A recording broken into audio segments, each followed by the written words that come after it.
નમસ્કાર દર્શક મિત્રો, ટીવી18 ન્યૂઝમાં આપનું સ્વાગત છે। ટીવી18 ન્યૂઝ ગુજરાતની પળે પળની ખબર ધરાવતી ગુજરાતી ન્યૂઝ ચેનલ છે। હવે જોઈએ મુખ્ય સમાચાર। થયેલી મોટરસાઇકલ અને 57,000ની રોકડ માલિકોને પરત। વેરાવળ સિટી પોલીસે તેરા તુજકો અર્પણ કાર્યક્રમ અંતર્ગત મહત્વપૂર્ણ સફળતા મેળવી છે। પોલીસે ગુમ થયેલી મોટરસાઇકલ અને રોકડ રૂપિયા 57,320 શોધી કાઢ્યા છે। મહેન્દ્રભાઈ મોહનભાઈ ચોમલની સિલ્વર કલરની સુઝુકી એક્સેસ મોટરસાઇકલ તેમના ઘર સામેથી ગુમ થઈ હતી। આ મોટરસાઇકલનો નંબર GZ32F6238 છે। મોટરસાઇકલની કિંમત રૂપિયા 30,000 છે।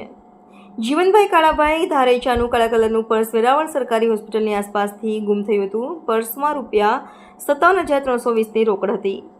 જૂનાગઢ રેન્જના પોલીસ મહાનિરીક્ષક નિલેશ ચાંચડિયાના માર્ગદર્શન હેઠળ આ કામગીરી હાથ ધરવામાં આવી હતી। પોલીસ અધિક્ષક મનોહરસિંહ જાડેજા અને નાયબ પોલીસ અધિક્ષક VR ખેંગારે પણ માર્ગદર્શન આપ્યું હતું। વેરાવળ સિટી પોલીસ સ્ટેશનના PSI AB ગોહિલની સૂચના મુજબ પોલીસ ટીમે તપાસ હાથ ધરી હતી।